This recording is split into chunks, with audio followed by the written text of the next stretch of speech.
కొబ్బరి ఏం చేసావు? కొబ్బరి ముక్కలు కట్ చేసుకొని వేపావా? ఇది ఎంత కొబ్బరి? ఇది కొబ్బరికాయ ఒక కాయ, పచ్చిపప్పు పావు కిలో ఉడకబెట్టావా? ఉడకబెట్టి పావు కిలో పచ్చనిపప్పు ఉడకబెట్టావు. ఇప్పుడు ఏం చేయాలి? దాంట్లో బెల్లం వేసి మిక్సీలో వేయాలి. ఇప్పుడు ఈ కొబ్బరి మిక్సీ వేయాలి. కొబ్బరి 4 యాలకులు,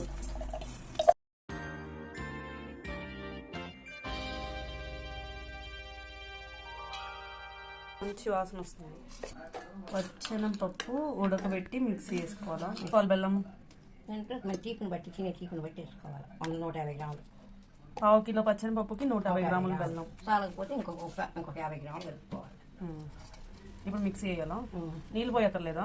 నీళ్ళు పోతే పోవడం లావు. ఇప్పుడు ఇందులో వేసేసుకోవాలా? కొబ్బరి కొబ్బరి వేసుకోవాలి. దీంట్లో కొద్దిగా దాంట్లో మామూలు దోశ పిండి ఇది. ఏంటి ఉప్ప? ఎంత వేయాలి ఉప్పు? రాదు, ఎందుకంటే స్వీట్ బయటికి రావడానిక. ఉప్పు వేసుకొని దోశ పిండిలో కలుపుకోవాలా? పెట్టడమా బాండి పెట్టి ఏం చేయాలి? నూనె పోయాలి కాళ్ళాక. నీళ్ళు కలపక్కర్లేదా? ముద్ద ఇద్ది, జావ ఇద్ది. చాలా మంది నీళ్లు కలిపి పిండి వేస్తారుగా. అబ్బా, ఈ పిండి వేసేది ఇందులోనే నీళ్లు కలిపి మిక్సీ వేస్తారు కదా నాయనమ్మ. సాయంత్రం ఉడకనీయకూడదు పప్పు. సాయంత్రం ఉడికితే జావ అయిపోయింది. కచ్చపచ్చగా వండుకొని కచ్చాపచ్చగా ఉడకబెట్టి మిక్సీలో వేసి చిల్లులు గిన్నెలో పోసి అవన్నీ నీళ్ళన్నీ పోయినాక అప్పుడు మిక్సీలో వేసి బెల్లం నలగొట్టుకుని వేసుకోవాలి. కొబ్బరి తురుము, బెల్లము. ఇది తెలియక మేము ఎక్కువ ఉడకబెట్టేస్తున్నాం నాయనమ్మ. అదేమో లూజ్కి వచ్చింది.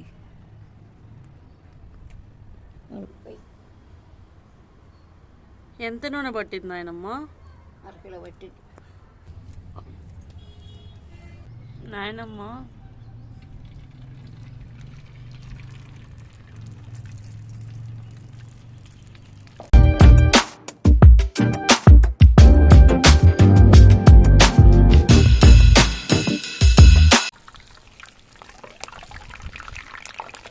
పని చేసావు కదా చిన్నప్పుడు. అసలు పని చేశారు కానీ కూరగా వ్యవస్థలాగా తిరిగేదాన్ని. నీకు వంట ఎవరు నేర్పించారు? మీ నాయన మీ చేతి. మా మమ్మీగా? మా మమ్మీ నేర్పించిందా? 16 ఏళ్ళు వచ్చినాక వంట రాలేదని తిమ్మి నేర్పించింది అమ్మా.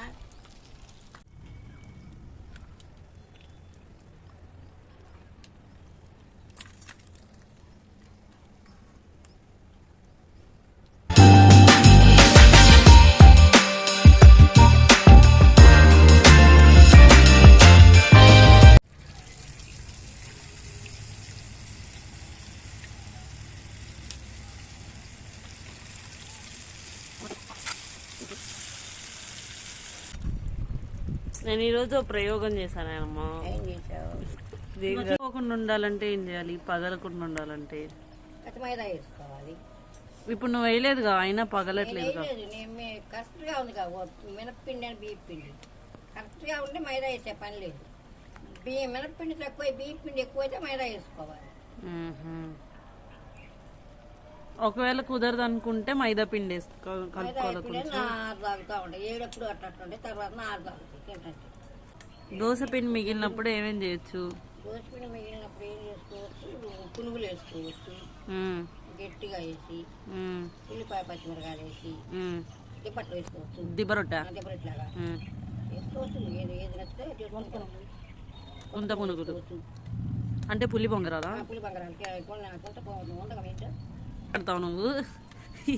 ఏంటి అట్లా చూస్తున్నావు? కావాలి కొద్దిగా. ఇప్పుడు పెడితే కానీ వాటిలో వచ్చిన మకాన. ఎందుకు నాయనమ్మ బాగా చేస్తున్నావుగా? నీకు నచ్చింది ఈ నాయనమ్మ కానీ మనరాలకి. మా మమ్మీకి కూడా నచ్చుతుంది. ఏ మమ్మీ?